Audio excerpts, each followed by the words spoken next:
Welcome to Constant Contemplations. I'm your host, Jonathan Constant. And in today's episode, it's Wacky Wednesday. So today's Wednesday, we're going to discuss a random topic, one that's near and dear to my heart, or once I actually get an audience, it can be an audience participation part. Either way, today it's going to be my choosing, and we are going to discuss anime. Now, this is a pretty special podcast episode of Wacky Wednesday because I have another podcast host joining me. Her name is Awkweird Kitty, and she has a podcast called Chasing Cloud 9. It was a limited run back in 2020, and I featured on her episode, so I decided, hey, I can put this episode on my podcast as well and save me a little bit of work. In this episode, we discuss the impact that anime has had on our lives, on culture, on our anime viewing habits, just looking at anime in every single angle we can possibly look at it in. So I hope you enjoy this episode. It's entitled Anime. I know, very imaginative. Hey there, everyone. Welcome to the Chasing Cloud 9 podcast. I'm Jessica, also known as Awkweird Kitty. Today we have a guest on here. His name is Jonathan Constant. Would you like to go ahead and officially introduce yourself? I am Jonathan Constant, host of the podcast Constant Contemplations, which has yet to be released, but you will be hearing from it soon. Hey, and you never know, we might be releasing at the same time because I haven't released anything either at this point. As of the recording, no. Yeah. All right. So we actually have, on my show, if you've listened to the first couple of episodes, I don't talk about anything having to do with nerds or geeks, whatever. I want you to know that I am one. So today we're going to talk about a mutual interest, and that's anime. And not just anime, but what is anime? I feel like when we were coming up and knew about anime, it had a different connotation versus now, considering all the new media outlets that there are and who's getting involved in anime. So what would you say? Yeah, I'd certainly agree with that. I remember growing up till about maybe 10 to 15 years ago, anime was like this secret thing that you would have to just kind of crawl underground and scratch and claw to find. I mean, if you didn't have internet, finding anime was just like almost impossible. It was like something you'd find in Chinatown in a corner store or something like that, or a cool cousin happened to pick up a VHS of something cool, an anime. So nowadays it's evolved greatly. Like anime is super mainstream, I wouldn't say much to my disappointment. I'm half proud and I'm half disappointed. I actually totally understand what you mean by half proud, half disappointed. I feel like for me, for how I find out about new music, I usually become a fan before everybody else is a fan. But then all of a sudden, when they get popular, everybody's like, yeah, I love them from day one. I'm like, I'm sorry, but you don't know them the way that I know them. And that's kind of how we feel about anime. I feel like it did definitely used to be one of those things that was hard to find. You'd have to have like a cool cousin. I feel like you were my cool cousin because you would my scenario because you would give me anime, and I think or somebody in my family still has like the discs of the anime that you made. Oh, really? Oh yeah. Man, the DVDs I used to burn. Oh, for people who don't know, Jessica, I am a veteran friend of Jessica's. Okay, I'm in top tier. Wow, at least 10 years. Know at least 10-year wise, I am up there. Will you assign yourself? Yes. No, I'm not gonna. You're not gonna take this away. Okay? It's been since 2007. Okay, so that's 13 years of knowing each other. Wow. Yeah, Yeah, that's we do that's a totally long go time. way back. Exactly. We Wow. officially go way back. It's not even like one of those, oh, we go way back. No, no, no. It's going back. Yeah, I'm Okay. just I sitting feel here. I'm just old, like, oh but my gosh, yeah, wow. It's been a long time. We've known each other for a long time. Oh my yeah. goodness. So I was like the anime connect. I would have all these DVDs that I'd burned. That's how old I am. I burnt stuff. Okay. To all them kids out there, I burnt stuff. Yeah. Back when Or we putting still it on had the like a whole big fat case that you put the CDs in oh back my then. God.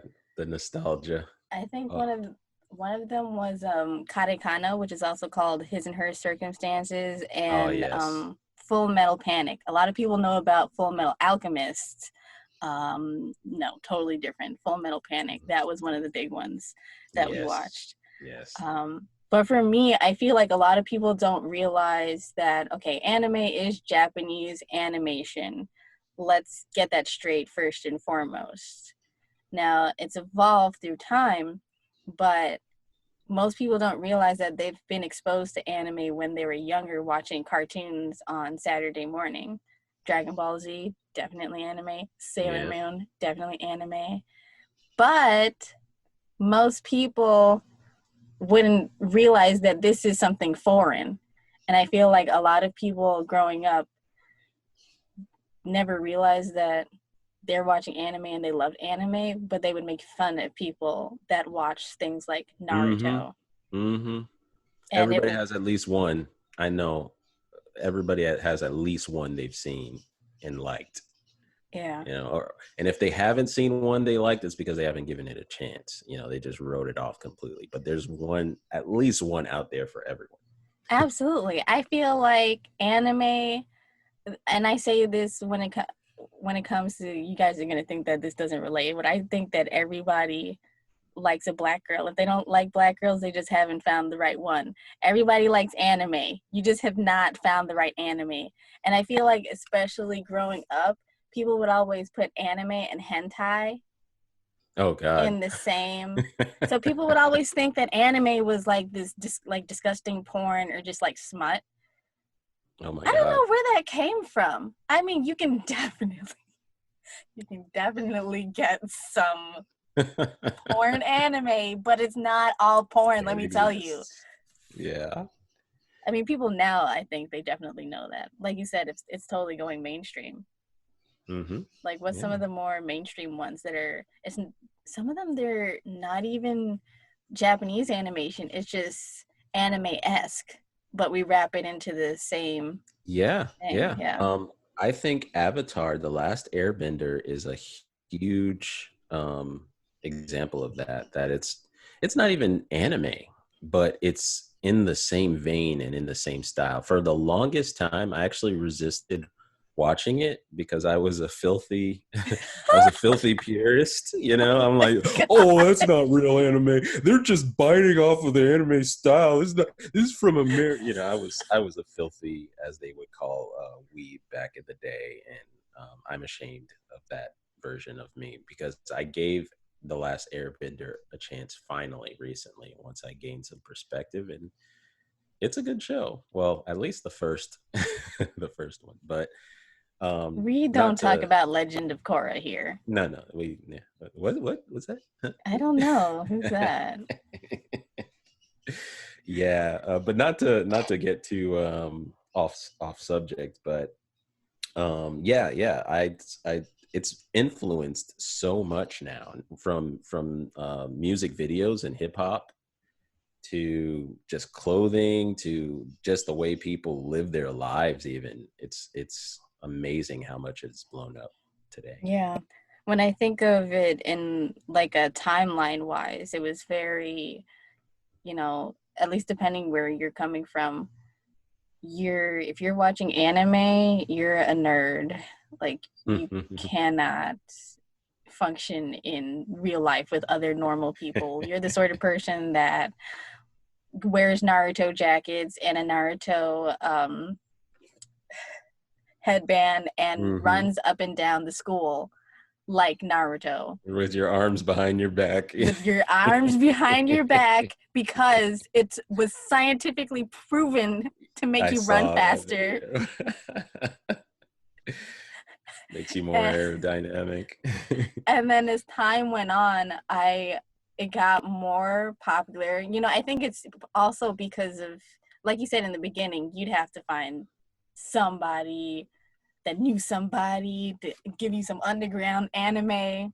And then the internet blows up, and then you have access to all of these, you know, foreign shows and things like that. And, you know, in the US, we love animation. I feel like we have a problem with things that we can't relate to, and if things are not in a language we can understand. When it comes Oh to yeah, yeah.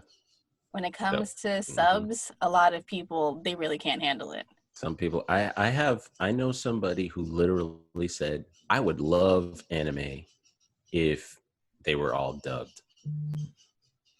I can't read it. I can't just sit there reading the whole time.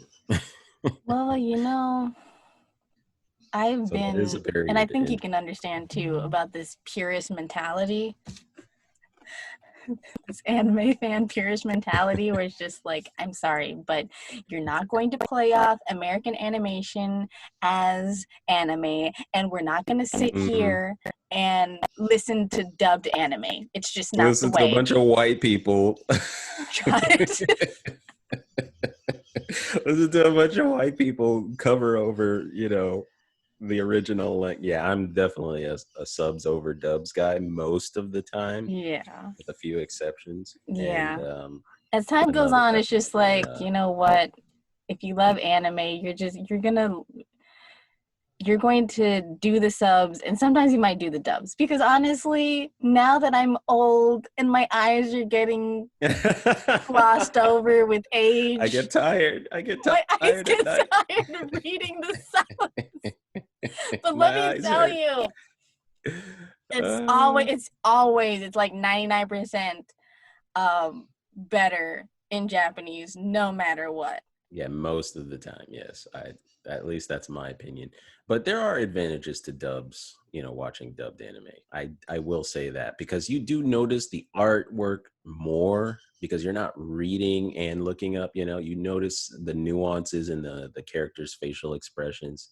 Or if you're old like me and you got to do laundry, you don't have to rewind it, and be like, oh, I didn't hear that. I mean, I didn't read Oh that. I my didn't catch that. god. I'm folding a shirt and I miss a vital plot point. Somebody, just revealed something about their character, and I have no idea what the heck they're saying. Honestly, that is so So, true. so yeah, there are advantages to dub. I'm Yeah. not gonna lie. Yeah, I've Sometimes I go learned that. back and forth, but I try to stay with the dub. I mean, there are just things in Japanese that the way that it's expressed can't be caught in an English dub. It's just No, absolute. It sorry. sometimes it does not even exist, and you kind of take away some of the nuances in the greatness that is watching anime. Yeah, yeah. But as we talk about anime through time and what anime means, I feel like you were saying, the influences in music videos, the influences of anime in American culture and also worldwide.